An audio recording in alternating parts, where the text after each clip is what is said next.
இன்புற்று வாழ்க. அகத்தியமே ஜெயம், ஆனந்தமே அகத்தியம். ஓம் அகதீஷாய நமக.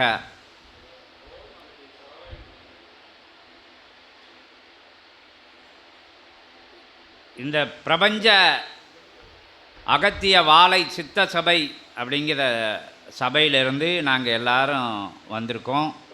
எல்லாருன்னா எங்களோட சூட்சமமாக தேவர்களும் சித்தர்களும் வந்திருக்கதான் நாங்கள் எல்லோரும் வந்திருக்கோம். அப்படிங்கிற இயல்பில் 1-2 சீடர்கள் எங்களோட வந்திருந்தாலும் நீங்கள் இங்கே உட்கார்ந்துருக்கிறவங்க வேறு விரல் விட்டு எண்ணக்கூடிய அளவில் பார்வையாளர்களாக இருந்து பார்த்துக்கிட்டு இருந்தாலும் உங்கள் கூடயும் ஏகப்பட்ட சித்தர்களும் தேவர்களும் அமர்ந்திருக்காங்க. சூட்சமத்தில் 14 லோகம்னு சொல்லுவாங்கள்ல, அதற்கும் தாண்டிய லோகங்கள்லாம் இருக்குது. முருகப்பெருமானுக்கு 27,000 கோடி லோகங்கள் இருக்குதுன்னு சொல்லுவாங்க.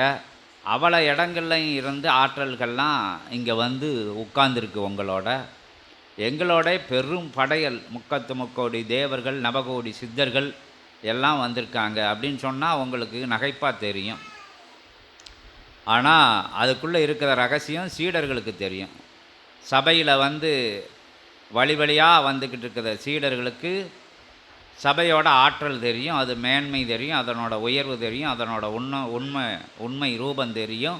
உயர் சூட்சமாக எல்லாருக்கும் தெரியும். இங்கே சீடர்களாக உட்கார்ந்துருக்கிறவங்க, இல் சபையில் உள்ளவங்க, கிளை சபை கண்டவங்க, இங்கே வராமலே கூட்டத்தை வீட்டில் இருந்து பார்த்துக்கிட்டு இருக்கிறவங்க, கூட்டம் நடக்கத உறக்கத்தில் கூட தவத்தில் கூட பார்த்து கேட்டுக்கிட்டு இருக்கிற சீடர்கள்லாம் இந்த சபைக்கு இருக்காங்க. ஐயா, அங்கே இன்னும் நடந்தது, இன்னும் விஷயங்கள் நடந்தது, இன்னென்ன தேவர்கள் சித்தர்கள்லாம் வந்தாங்க, உங்களுக்கு பின்னாடி நின்னாங்க, முன்னாடி நின்னாங்க அப்படிங்கிற விஷயத்த இங்கே உள்ள இயல்பு சீடர்கள், கலியுகத்தில் இருக்கக்கூடிய வாழ்ந்து வரக்கூடிய இயல்பு சீடர்கள் எல்லாருமே பார்த்துக்கிட்டு இருக்காங்க. அது சபையில் நெருங்கிய தொடர்பு சீடர்களாக இருந்து வழிபட்டு வர்றவங்களுக்கு தெரியும்.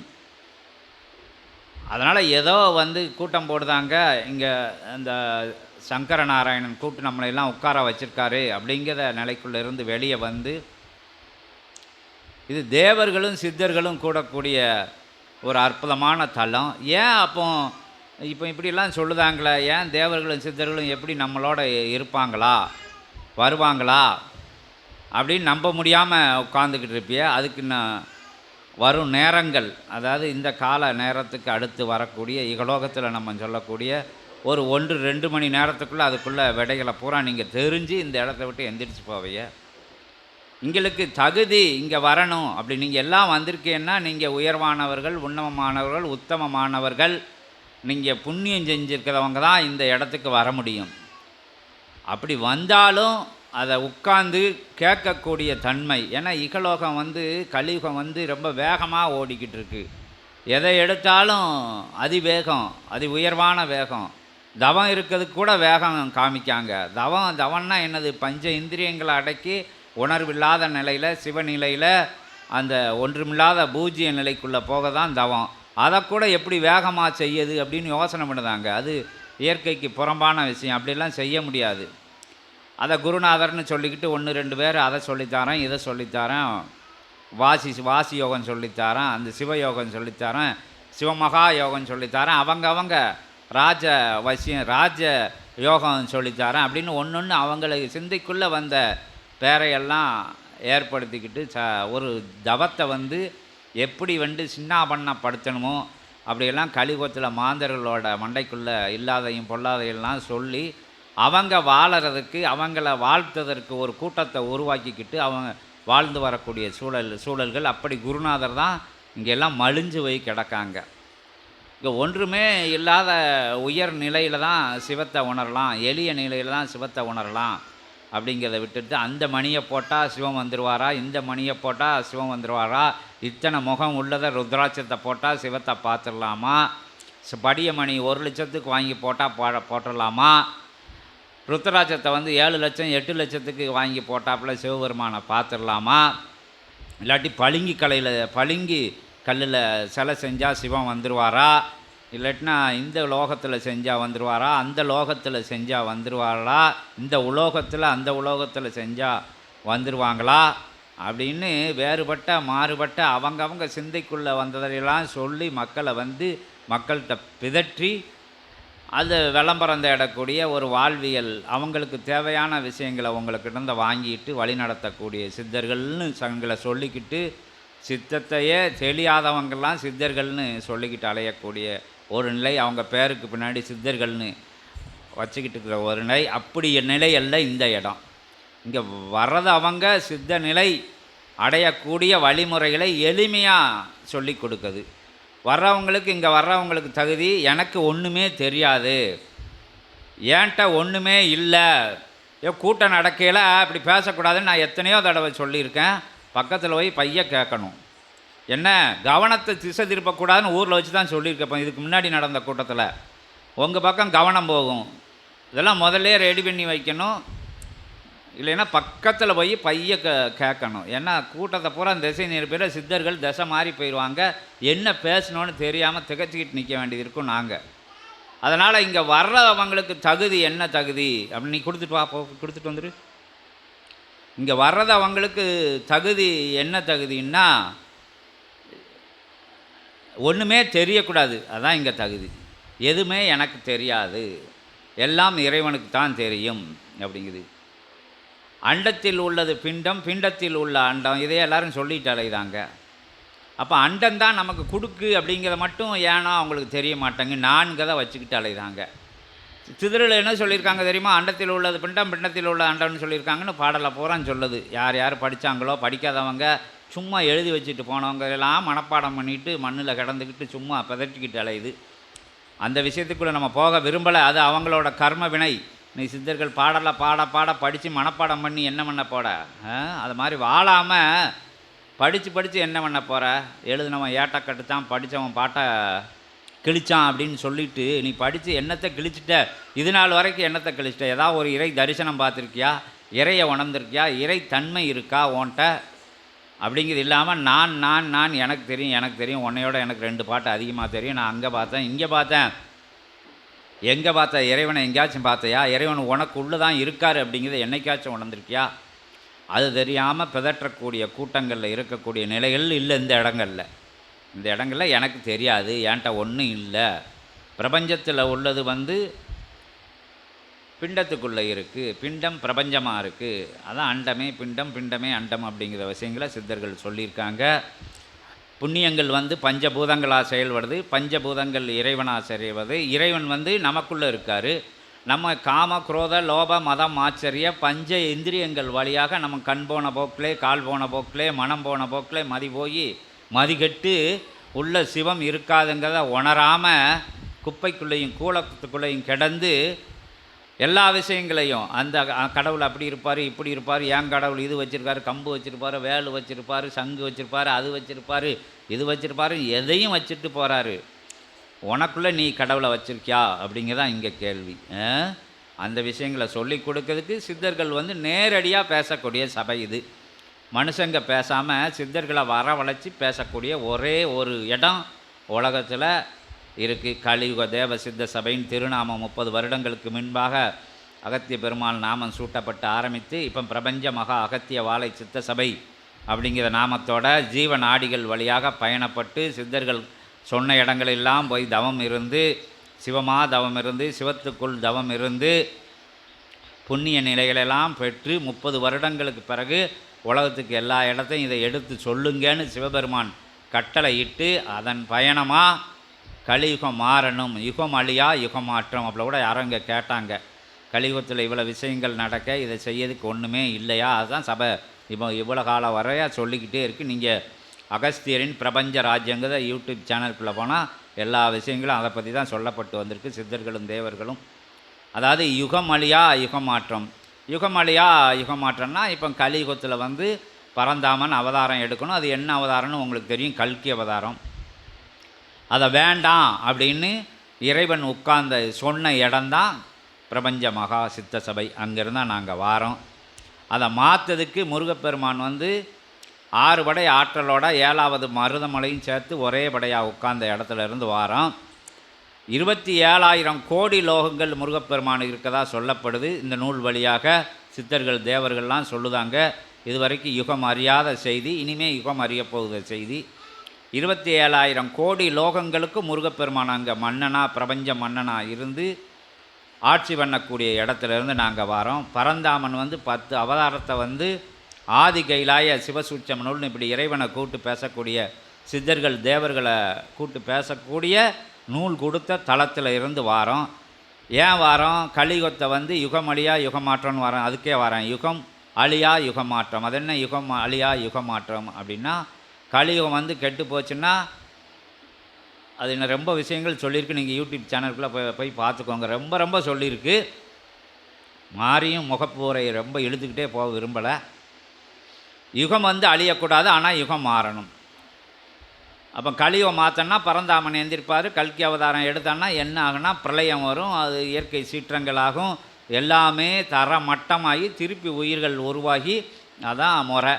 அப்போ வேண்டாம். ஏன்னா இங்கே நல்லவங்களும் இருக்காங்க, நல்ல மனுஷங்களும் இருக்காங்க, நல்ல விஷயங்களும் பூலோகத்தில் இருக்குது, வேறு லோகங்கள்லையும் இருக்குது. அதனால் யுகம் அழிய வேண்டான்னு சிவபெருமான் அவதாரம் எடுத்த தலம்தான். அந்த தளத்தில் இருந்தால் நாங்கள் வாரோம்.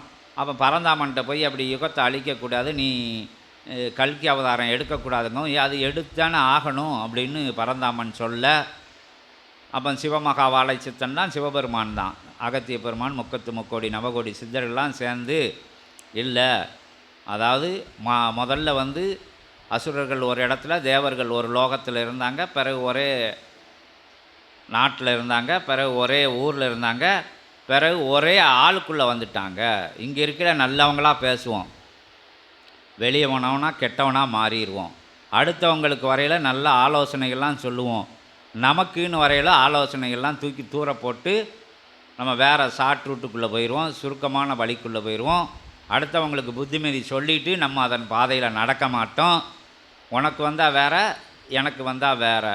அதான் இந்த சொல்லுவாங்கள்ல, இப்போ வடிவேல் காமெடியில் சொல்லுத மாதிரி, வேறு ஆளுக்கு வந்தால் தக்காளி சட்னி, நமக்கு வந்தால் ரத்தங்காங்கல்ல. அந்த நிகழ்வில் தான் இப்போ கலியுகத்தில் மாந்தர்கள் இருக்காங்க. அடுத்த வீட்டுக்கு அடுத்த நாட்டுக்கு எல்லாம் ஆலோசனைகள் சொல்லுவாங்க. தனக்குன்னு வரையில் எல்லா விஷயங்களையும் மனச்சாட்சியை கூட தூக்கி தூர போட்டுட்டு அவங்க போன போக்கில் போவாங்க. அதுக்கு பிறகு நியாயம் பேசுவாங்க. அந்த மேட்ரு முடிஞ்ச உடனே அடுத்து உட்காந்து நியாயம் பேசுவாங்க. அதான் ஒரு மனுஷனுக்குள்ளேயேவும் வெளியில் நல்லவனாக இருப்பாங்க, வீட்டுக்குள்ளே கெட்டவனாக மாறிடுவாங்க. வீட்டுக்குள்ளே நல்லவனாக இருப்பாங்க, வெளியில் போனவனை கெட்டவங்களாக மாறிடுவாங்க. மனைவிட்ட நல்லவங்களாக இருப்பாங்க, மாமியாட்ட கெட்டவனாக மாறிடுவாங்க. இப்படி விஷயங்கள் இருக்குதா இல்லையா? எல்லாரும் அதை உணரத்தான் செய்தமா இல்லையா? எல்லாம் நடைமுறையில் நடந்துக்கிட்டு இருக்கு. அதனால் மனுஷங்களுக்குள்ளே போய் உயர் சிந்தனையை வளர்ப்போம், தர்ம சிந்தனையை வளர்ப்போம், தவ சிந்தனையை வளர்ப்போம், சிவ சிந்தனையை வளர்ப்போம். அதன் மூலியமாக களி பயந்துக்கிட்டு ஓடிரும் அப்படிங்கிற பயணத்தை சிவபெருமான் எடுத்த இடம்தான் பிரபஞ்ச மகா அகத்திய வாழை சித்த சபை. சூட்சமமாக அங்கே பயணத்தை எடுத்தாலும் எல்லைகள் தோறும் அது விரிஞ்சிருச்சு. இப்போ உங்களுக்கே தெரியும் யுகமாற்றம் எப்படி. இன்னும் கல்கி அவதாரம் நிகழாது அப்படின்னு சொல்லக்கூடிய சபை இது. இப்போமே உங்களுக்கு யுகமாற்றத்திற்குண்டான அறிகுறிகள் தெரிய ஆரம்பிச்சிருக்கும். என்னதான் கெட்ட விஷயங்கள் எங்கே எடுத்தாலும், கொடுமைகள் எங்கே எடுத்தாலும், இயற்கைக்கு புறம்பான விஷயங்கள் நடந்தாலும் நல்ல விஷயங்கள் படிப்படியாக நடந்து வருது. தான தர்மத்துக்கு முக்கியத்துவம் கொடுக்காங்க, அன்னதானத்துக்கு முக்கியத்துவம் கொடுக்காங்க. எல்லா விஷயங்கள்லையும் நல்ல விஷயங்கள் பெருகிக்கிட்டே வரும். ஏதோ ஒரு அன்னதானம்னு போய் கேட்டான்னா உடனே காசு ரூபா கொடுக்காங்க. ஏதோ ஒரு ஆசிரமங்களுக்கு எதுவும் செய்யணும்னு கேட்டால் உடனே கொடுக்காங்க. அனாதை பிள்ளைகளுக்கு செய்யணும்னு கேட்டால் உடனே கொடுக்காங்க. அதெல்லாம் நீங்கள் பார்த்துருப்பீங்க. உண்மையை நம்ம ஒத்துக்கிட்டு தான் செய்யணும். எல்லா கோயில்களையும் நிழல் கூடை அமைக்காங்க, அன்னதான கூடங்கள் உருவாக்குதாங்க, ஆலய வளாகங்களை கெட்டுதாங்க, ஏழைகளுக்கு படிப்பதுக்கு எல்லா அமைப்புகளும் வசதி செய்யுது. அந்த விஷயங்களெல்லாம் நம்ம பார்த்துட்டு வரையில் யுகம் மாற்றம் லைட்டாக தொடங்கிருச்சு. அது இன்னும் ரொம்ப சூட்சமம் சொல்லுவாங்க. சபையே தான் சொல்லுவாங்க சித்தர்கள். சபை தோன்றப்பட்ட காலங்களிலே இருந்து அப்படின்னா, சூட்சமத்தில் சபை தொடங்கின காலங்கள் ரொம்ப வருஷங்களுக்கு முன்னாடி யுகம்னு ஊற சொல்லலாம். அப்படி சில சூட்சம கணக்குகள்லாம் இருக்குது சித்தர்கள்ட்ட. அதனால் எல்லா இடங்களையும் இப்போ சென்னையிலே எடுத்துக்கிட்டால் கூட தான தர்ம நிகழ்வுகள், அங்கங்கே நிழல் கூடைகள், அங்கங்கே அன்னதான கூடங்கள், அங்கங்கே வெயிலில் உட்காந்துருந்த சாமிகள்லாம் இப்போ நிழலில் உட்காந்துக்கிட்டு இருக்குது. குலதெய்வங்கிற பேர்லையும் வளர்ச்சி அடைஞ்சிருக்கு. அங்கேயும் அன்னதானங்கள், அங்கேயும் தங்கிறதுக்கு இடங்கள், அங்கேயும் தண்ணீர், நிழல் வசதி, எல்லா வசதிகளும் செய்தாங்க. ஏதோ ஒரு விஷயங்களில் யுகம் பைய மாறிக்கிட்டு இருக்கு. அதுக்குள்ளே தர்ம யுகத்தில் வாழ்ந்தவங்க வாழ்ந்துக்கிட்டு தான் இருக்காங்க தர்மம் செஞ்சு. தர்ம யுகத்துக்குள்ளே வராதவங்க கலியுகத்தில் இருக்காங்க. அவங்க ஒரே இது சம்பாத்தியம்தான், துட்டு தான், காசு தான், பணம் தான், மணி தான் அப்படின்ட்டு ஓடுறவங்க ஓடி ஓடி ஓடி ஓயாத ஓட்டம் ஓடி சந்ததிகளையும் ஓட வச்சு அவங்களும் தரங்கெட்டு ஓடி தரம் இல்லாமல் ஓடி தகுதி இல்லாமல் ஓடி கடைசியில் எங்கே ஓடுன்னு அவங்களுக்கும் தெரியாமல் போகிற இடமும் தெரியாமல் போன இடம் புல் முளைச்சி 10 கம்பெனி இருக்கும், கடைசிக்கு பார்த்தா ஒன்றுமே இருக்காது. அவன் என்ன மெண்டல் ஆகிட்டான் அப்படிம்பாங்க வாரிசு. இல்லாட்டி வாரிசு இல்லாமல் போயிடுச்சு அப்படின்னு சொல்லிடுவாங்க. இல்லாட்டி சாமியாரை போயிட்டான், எங்கேயாச்சும் வனாந்திரம் போயிட்டான்னு சொல்லுவாங்க. அதுக்கெலாம் கதைகள் ரொம்ப இருக்குது, நிகழ்வில் நடந்துக்கிட்டு இருக்குது. ஒரு தலைமுறை 2 தலைமுறை. மொரட்டு லட்சுமி வந்து உட்காந்தா சோழியை முடிச்சுட்டு போயிடும். அந்த அம்மா வந்த வேலையை முடிச்சுட்டு அவனோட சந்ததிகளே இழுத்து மூடிட்டு போயிடும். ஏன்னா சும்மா இருக்க மாட்டான், காசு பணம் வந்தான், எனக்கு மீறி ஆள் இல்லம்பான், நான் தான் கடவுளுமா, என்னை தான் வழிபடணும்பான். முதலாளினா முதலாளினா முதலாளி, ஓனர்னா ஓனர், அதுக்கு தக்கன வேறு எதுவும் சொல்லிடக்கூடாது. அண்ணன்னு கூட சொன்னால் கோபம் கடுமையாக வந்துடும். அவனுக்குள்ளே ஒரு வட்டத்தை, சின்ன வட்டத்தை போட்டுக்கிடுவான். ஏன்னா பஞ்சபூதங்களில் இருந்து பிச்சை எடுத்தேன்னு அவனுக்கு தெரியாது. மூச்சு காற்றுல இருந்து நாடி நரம்பு எல்லாத்தையும் இயக்குது வந்து பஞ்சபூதங்கள். இறைவனா சிவனா இருந்து இயக்குதான் அப்படின்னு தெரியாமல் நானுன்ட்டு ஓடி கடைசிக்கு நான் அருந்து ஓடி நானே இல்லாமல் ஓடி எப்படி வந்து ஒரு குதிரை வந்து நான் இல்லாமல் ஓடுனா எங்கிட்டு தரிதிரைக்கு ஓடி, எங்கிட்டு தரம் இல்லாமல் ஓடி, எங்கிட்டு மலை பள்ளம் எது காடு மேடு தெரியாமல் ஓடி வண்டியும் உடச்சி தானும் மாண்டு போகுதோ அது மாதிரி ஓடுதவன் வாழ்க்கையெல்லாம் தானும் அழிஞ்சு தன் சந்ததிகளையும் அழித்து தரம் இல்லாமல் வாழ விட்டுட்டு போயிடுவான். இல்லாட்டி இவன் சொல்லி கொடுத்த வழக்கத்தை வச்சு அவங்களும் அநீதியான வழியில் போய் அகிம்சையை கையில் எடுக்காமல் வேறு விஷயங்களெல்லாம் கைக்குள்ளே கொண்டு போய் அவங்களும் கெட்டு அவங்களோட சந்ததிகளையும் அழித்து போகக்கூடிய கூட்டங்களை பார்த்துக்கிட்டு இருக்கோம் எல்லோரும். இல்லாட்டி தீரா நோய், பேர் தெரியாத நோய், ஐயோ வந்துடுச்சு, கோடி கோடியாக வச்சுருக்கான், அது வந்துடுச்சு இது வந்துடுச்சு, ஏன் பஞ்சபூதம் இழுத்து பிடிச்சா அப்புறம் எல்லாம் வரத்தான் செய்யும் அப்படிங்கிறத சொல்லி வாழும் போதே வாழும் கலையை கற்றுக்கிடணும். அதுக்கு என்னென்னா கொடுத்த பிரபஞ்சத்துக்கு திருப்பி கொடுக்கணும். கொடுத்துக்கிட்டே இருக்குது முப்பாட்டங்காலம் அந்த காலம் எங்கள் அதையே தான் மாறி மாறி இங்கே சொல்ல வேண்டியிருக்கு. மீண்டும் அதையே தான் சொல்ல போகிறோம்.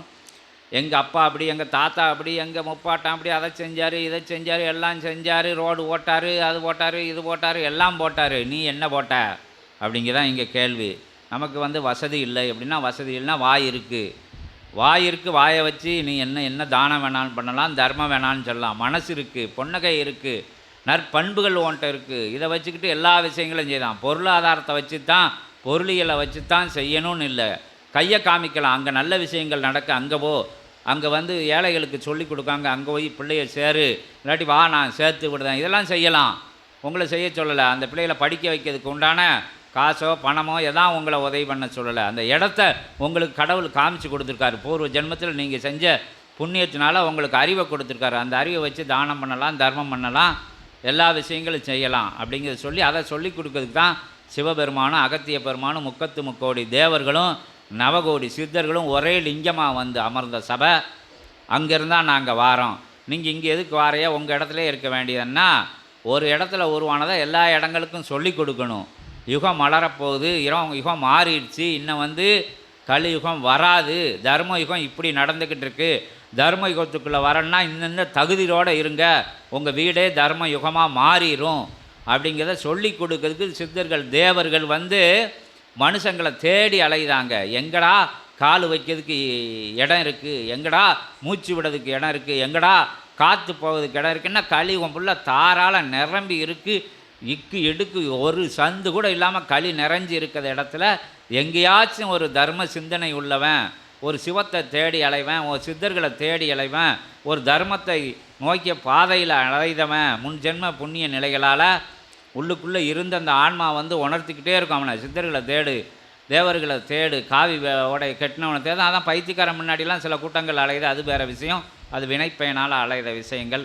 உண்மையான சித்தர்களை கண்டு எங்கே வந்து சரணாகதி கண்டு நிற்காங்களோ அந்த இடத்துல போய் உட்காந்து அவங்க சொல்லதை கேட்டு யார் 4 பேர் வாராங்களோ அவங்ககிட்ட இந்த விஷயங்களை சொல்லி நல்ல பாதையில் பயணப்படுங்க, ஜீவகாருண்ய நிலைகளோடு இருங்க, அடுத்தவங்களுக்கு உதவி பண்ணுங்க, வாழும் காலத்திலேயே தர்ம யுகத்துக்குள்ளே வாழுங்க. நான் எல்லாம் முடித்து ரிட்டையர்டாகி எவன்கிட்ட பிடுங்கணும் அவன்கிட்ட எல்லாம் பிடுங்கி என்னென்ன செய்யணுமோ அவளத்தையும் செஞ்சு என்ன என்ன குறுக்கு வழியில் போகணுமோ எல்லாத்தையும் செஞ்சு பொருளை சேர்த்து என் பிள்ளைகளை பேரில் பேங்கில் ஓட்டுட்டு அசையா பொருளை சொத்தெல்லாம் வாங்கி போட்டுட்டு நான் வந்து கலியுகத்தில் தர்மயுகத்தை மலர செய்யறதுக்கு உண்டான பணிக்கு வாரேன்னா நீ வரையில அங்கே கையாடிரும் காலாடிரும். நீ செஞ்ச வினையெல்லாம் ஓங்கூடையே இருக்கும். நீ வந்து உனக்கு எப்படி தர்மயுகம் உன்னைய வந்து உள்ளே இழுத்துக்கிடும், உன்னைய எட்டி உதைக்கத்தான் செய்யும். நீ செஞ்ச பாவங்கள் எத்தனை ஜென்மம் எடுக்க வேண்டியது இருக்கோ, நாயா நரியா பேயா பிசாசா அலைய வேண்டியது இருக்குது அப்படிங்கிறது தெரியாது.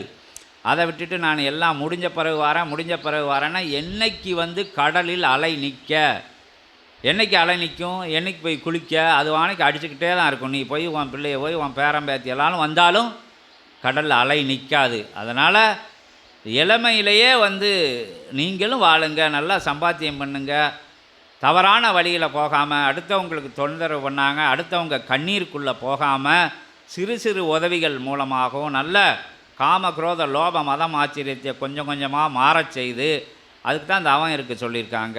தவம்னா ஒன்றுமே இல்லாமல் இருக்க சொல்லியிருக்காங்க. அந்த விஷயங்களையெல்லாம் மாறி மாறி ஈஸியாக சொல்லி கொடுக்குற இடம்தான் அது. சித்தர்களே நேராக வந்து சொல்லி கொடுக்கக்கூடிய இடம். இன்னும் சபையோட வரலாறை சொன்னால் ரொம்ப ரொம்ப இருக்குது, போய்கிட்டே இருக்கும். சிவபெருமானே சொல்ல முடியாதுங்காரு, எத்தனை நாள் சொன்னாலும் சொல்ல முடியாது, அவ்வளோ பிரபஞ்ச ரகசியம் அப்படிங்காங்க.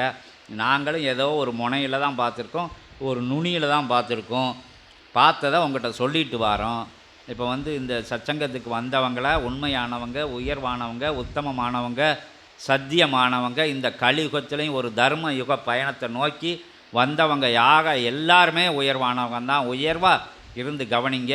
ஓடி ஓடி எண்ணத்தை கண்டம் ஓயாத ஓட்டம், இளமையிலிருந்து ஓட்டம், இளமை தாண்டி ஓட்டம், மக்கள் மகளை கண்ட பிறகு ஓட்டம், மதிமயங்கிய ஓட்டம், அவங்களோட பேரம்பேத்தியை பார்க்கணுன்னு ஓட்டம், அதையும் கண்டு ஓயாத ஓட்டம், கட்டிலில் படுத்துக்கிட்டு ஓட்டம், எல்லாம் பார்த்துக்கிட்டு வாயை பழந்துக்கிட்டும் ஒரே ஆசை பின்னால் ஓடி ஓடி ஓடி உண்மையை உயராமல் எங்கேயோ எதையோ தேடி அலைஞ்சவன் தனக்குள்ளேயே வச்சு தேடி தனக்குள்ளேயே மடியிலே வச்சுக்கிட்டு தேடின மாதிரி, புதையலை மடியிலே வச்சு ஊரான் தேடின மாதிரி உனக்குள்ளேயே இறைவனை வச்சுக்கிட்டு சிவத்தை வச்சுக்கிட்டு காமகுரோத லோப மதம் ஆச்சரிய பஞ்ச இந்திரியங்கள் மூலமாக மதிமயங்கி அலைஞ்சி இறைவனை காணாமல் தன்னை உணராமல், தன்னை உணர தனக்குள் கேடில்லை அப்படின்னு சொன்ன முன்னோர் வாக்கை உணராமல் ஓடிக்கிட்டு இருக்கிற கூட்டங்களுக்கு உங்களை உணருங்க, உங்களுக்குள்ளே இருக்காரு உணருங்க.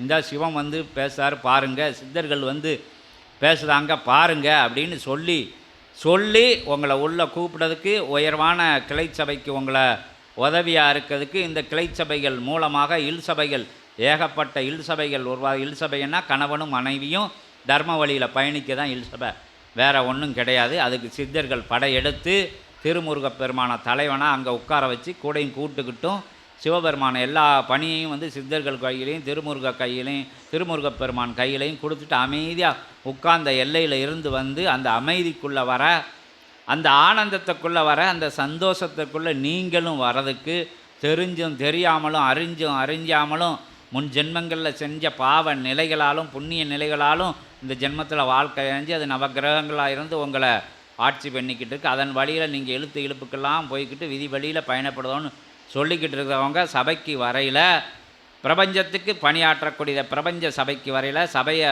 உயர்நிலையில் தூக்கி வைக்கல உங்களை பிரபஞ்சம் தன்னுக்குள்ளே இழுத்துக்கிடுது. நீங்கள் பிரபஞ்சமாக மாறிடுறியே. பிரபஞ்சம்னா சிவன்தான், வேறு ஒன்றும் கிடையாது. அந்த சித்த நிலை சிவநிலைக்கு உயர்த்துவதற்கு சும்மா இருங்க, சொல்லித்தாரோம். ஒன்றுமே செய்ய வேண்டாம், உங்களுக்கு ஒன்றுமே தெரிய வேண்டாம், சதுர்வேதங்கள் படிக்க வேண்டாம், ராமாயணம் மகாபாரதம் போன்ற இதிகாச புராணங்கள் பூரா வரிவிடாமல் உங்களுக்கு தெரிய வேண்டாம். எந்த விஷயம் நாலடியாரில் இருந்து ஆத்திசூடியிலிருந்து எதுவும் திருக்குறளில் இருந்து எதையும் நீங்கள் கற்றுக்க வேண்டாம். சும்மா இருங்க, எனக்கு தெரியாதுன்னு சொல்லுங்கள், எல்லா விஷயத்தையும் உங்களை தெரியப்படுத்துவாங்க அப்படின்னு சொல்லி நாங்களும் தெரியாமல் தான் இருக்கோம். அதனால் அவங்க எங்களுக்குள்ளே இருந்து தெரிவிச்சுக்கிட்டு இருக்காங்கன்னு சொல்லி யாம் பெற்ற இன்பம் பெருக இவ்வையகம் அப்படின்னு சொன்ன அந்த உயர் வாக்கு கிணங்க எங்களுக்கு தெரிஞ்ச விஷயத்த ஒன்றுமே எங்களுக்கு தெரியாது, ஆனால் எல்லாத்தையும் சொல்லி கொடுக்காங்க, அங்கே நீங்கள் வாங்க அப்படின்னு கூப்பிட்றதுக்கு தான் இங்கே வந்திருக்கோம். உயர்வானவங்க, உன்னதமானவங்க, உத்தமமானவங்கன்னு யாரும் கிடையாது. எளிமையாக இருக்கிறவங்க உயர்வானவங்க தான். அதுக்காண்டி அப்படி போட்டு இப்படி போட்டு அப்படி இருந்து இப்படி இருந்து தலைகீழ நின்று தவம் பண்ணி கருங்கோட்டை கட்டி தவம் பண்ணி, குழிக்குள்ளே போய் தவம் பண்ணி, பொந்துக்குள்ளே போய் சந்துக்குள்ளே போய் தவம் பண்ணி, குடும்பத்தை விட்டு ஓடி போய் தவம் பண்ணவங்க தான் சித்தர்கள் அப்படிங்கிற நினப்புக்குள்ளேருந்து இல்லறத்தோடு இருங்க, யாரையும் துறவரம் மேற்கொள்ள செய்யக்கூடிய இடம் கிடையாது. எல்லாருமே கணவன் மனைவியாக தான் இருந்து பெருநிலை அடைஞ்சிருக்காங்க. அகத்திய பெருமான்லேருந்து, சிவபெருமான்லேருந்து, முருகப்பெருமான்லேருந்து எல்லாருமே மனைவியோடு இருந்து மக்களோடு இருந்தால் பெரிய பெரிய ஞானிகள் யோகிகள்லாம் இல்லறத்தில் இருந்தால் பெருநிலை அடைஞ்சிருக்காங்க. யோகிகளுக்கு தான் அதிக அளவு ஆற்றலை கொடுப்பாங்க அங்கேருந்து. ஏன்னா இல்லறத்தோட இகலோகத்தில் மனுஷங்களாக வாழ்ந்துக்கிட்டு கலியோட முட்டி மோதி யார் ஒருத்தன் இறைவனை உணர்தானோ அவனுக்கு அற்புதமான புதையலை சித்தர்களும் தேவர்களும் அள்ளி அள்ளி கொடுப்பாங்க. ஏன்னா காட்டில் போய் எனக்கு ஒன்றுமே தெரியாதுன்னு ஒரு உருண்டை சோறை சாப்பிட்டுட்டு ஒரு ஆடை கூட இல்லாமல் உட்காந்து தவம் இருக்கிறது பெருசு கிடையாது. மக்களோட மக்களாக இருந்து இல்லறத்துலையும் இருந்து பிள்ளைகளையும் வளர்த்து களி அண்டாமல் இந்த கலியுக மாந்தருக்குள்ளே இந்த கலியுகத்துக்குள்ளே தர்மயுகமாக பயணப்பட்டு தர்மமானாக பயணப்பட்டு சிவமாக பயணப்பட்டு சிவநிலை இருக்குதவங்கள பிரபஞ்சம் வாரி அணைச்சிக்கிடுது அப்படிங்கிறத சொல்லி, அப்படி சொல்லி கொடுக்குற இடத்துல இருந்தால் நாங்கள் வந்திருக்கோம் அப்படிங்கிறதையும் சொல்லி, இங்கே தெரியறதுக்கு தகுதி ஒன்றுமே வேண்டாம். எதுவுமே எனக்கு தெரியாது. நான் அதை படிச்சிருக்கேன், இதை படிச்சிருக்கேன், அப்படி படிச்சிருக்கேன், இப்படி படிச்சிருக்கேன், அங்கே போய் படிச்சிருக்கேன், இங்கே போய் படிச்சிருக்கேன், அந்த தவமுறை தெரியும், இந்த தவமுறை தெரியும், எல்லா விஷயம் நான் கிரியை எல்லாம் விட்டுட்டேன், அந்த விஷயங்கள்லாம் விட்டேன், எனக்கு யோக மார்க்கத்தை தான் நான் பயணப்பட்டுக்கிட்டு இருக்கேன், நான் எதுவுமே செய்ய மாட்டேன் அப்படிங்கிற அவங்க தனியாக இருந்துக்கிட வேண்டிதான். இங்கே எனக்கு தெரியாது, இறைவனுக்கு மேலே எனக்கு ஒன்றும் தெரியாது, அகத்தியருக்கு மேலே எனக்கு ஒன்றும் தெரியாது, சித்தர்களுக்கு மேலே எனக்கு ஒன்றும் தெரியாது யா அப்படின்ட்டு வர்றவங்களுக்கு இதுதான் யா அப்படின்னு சொல்லி கொடுக்கறதுக்கு எளிமையான இடம் இது. எளிமையாக சொல்லி கொடுக்குற இடம் இது. உயர்வாக படித்தவங்க, உன்னதமாக படித்தவங்க, உத்தமமாக அப்படின்னு என்ன படிச்சிருப்பாங்க, ஒன்றும் படிச்சிருக்க மாட்டாங்க. சொல்லுதவங்களுக்கு இது இடம் கிடையாது. தான் கற்ற விஷயம் பார்த்த விஷயம் கற்றிருந்தாலும் எல்லாத்தையும் பாத ரச்சை மாதிரி வெளியே கலட்டி போட்டுட்டு எல்லாம் இறையே அப்படின்னு யார் எனக்குள்ளே இருக்கிற இறையை உணர முடியாமல் தான் நான் இப்படி ஒரு தவசித்தி இல்லாமல் சிவசித்தி இல்லாமல் ஒரு நிலை இல்லாமல் தேடலில் அலைஞ்சிக்கிட்டு இருக்கேன். வாழும் குரு எனக்கு யாரும் தெரியலை, எங்கே இருக்காங்கன்னு புரியலை அப்படிங்கிறதுக்கு சித்தர்களே நேராக பதில் சொல்ல இடம் உலகத்திலே ஆதி கைலாய சிவசூச்சமனுன்னு அற்புதமான புதையல். முழுசும் சொல்ல முடியலை. வரும் காலங்களில் இதுக்குள்ளே இடையில தடையான விஷயங்களெல்லாம் நீங்கள் அந்த யூடியூப் சேனலுக்குள்ளே பார்த்துக்கோங்க. சபையோட பயணப்பட தெரியும், சபையோட சீடர்கள்ட்ட கேட்டு தெரிஞ்சுக்கோங்கன்னு சொல்லி இப்போ அகத்திய பெருமான ஆதி கைலாய சிவசூச்சம நூல் வழியாக அழைச்சி இங்கே முதல்ல அகத்திய பெருமான ஆசி சொல்லிவிட்டு ஒரு பொதுவான ஆசிகள் சொல்லிவிட்டு ஞான சம்பந்தப்பட்ட வினாக்களை உங்களை இருந்து கேட்பாங்க. ஞான சம்பந்தப்பட்டாங்கன்னா உயர் ஆன்ம ஈக சம்பந்தப்பட்ட ஆன்மீகம் அப்படிங்கிறது ஆன்மா ஈகைத்தன்மையோடு இருக்கிறது தான் ஆன்மீகம்னு சொல்லுவாங்க. கொடுத்தல் ஈகையோடு இருக்குது, அடுத்தவங்களோட அன்பாக இருக்குது, கருணையாக இருக்குது அப்படிங்கிறது தான் அந்த பெயர் வச்சுருக்காங்கன்னு சித்தர்கள் சொல்லி அதுக்குள்ளே உள்ள வினாக்களை கேளுங்க. நான் கஷ்டமான வினாக்கள் கேட்டு இந்த இடத்துல நான் தமிழை உயர்வாக நிலை நிறுத்திக்கொள்ள அது குண்டக்கா மண்டக்கான்னு சொல்லுவாங்கள்ல இப்போ இகலோகத்தில், அது மாதிரியெல்லாம் கேட்காம உண்மையிலே எனக்கு இந்த விஷயங்கள் தெரியணும், இதில் எனக்கு ஒரு சந்தேகம் இருக்குது, இது ஏதாவது சொல்ல முடியுமா அப்படின்னா தேவர்கள்ட்ட சித்தர்கள்ட்ட எப்படி கேட்குது? இது விவாத மேடை இல்லை, தெரியாததை சொல்லி கொடுக்குற இடம். விவாதம் கடவுள்கிட்ட பண்ண முடியாது. சிவத்தை எவன் ஆராய்ச்சி பண்ண முடியும்? சிவன் தான் எல்லாரையும் ஆராய்ச்சி பண்ணணும் அப்படிங்கிறத சொல்லி ஆராய்ச்சி பண்ணதுக்கு தகுதி என்ன இருக்குது? காம குரோத லோப மதம் ஆச்சரிய நிலையில் விட்டுட்டு வந்தையா? பஞ்ச இந்திரியங்களை கட்டுப்படுத்தி வச்சுருக்கியா? அப்படி ஒரு ஆள் இருந்தால் என்ன கேள்வினாலும் கேட்கலாம் அப்படிங்கிறதையும் சொல்லி, உயர்வான ஆன்மீக வினாக்கள்னால் கடவுள்கிட்ட பேசல என்ன கேட்போம்? இப்போ அப்போ வந்திருக்கவங்க சித்தர்கள் தானா, தேவர்கள் தானா உட்காந்துருக்காங்களா அப்படின்னு கேட்டால் இங்கே சுவடி திறக்காது. உங்களோட என்ன அலைகளை சித்தர்கள் புரிஞ்சுக்கிடுவாங்க அப்படிங்கிறத சொல்லி, உயர்வானவங்களை உன்னதமானவங்களை கை கூப்பி உங்கள் திருவடியை தொட்டு வணங்கி திருத்தால் பணிந்து இறையே உட்கார்ந்துருக்கிற சித்தை நிலையில் இருந்தாலும் கூட கலியுக மாற்றத்துக்கு நீங்கள் துணையாக வரையில் உங்கள் திருவடியை தொட்டு வணங்கி திருத்தால் பணிந்து வணங்கி சித்தர்களெல்லாம் என் கூட இருந்து உங்களை வணங்கி எங்கள் சீடர்கள் கூட இருந்து உங்களை வணங்கி உங்களை வரவேற்கிறோம். ஓம் அகதீஷாய நமக, ஓம் அகதீஷாய நமக.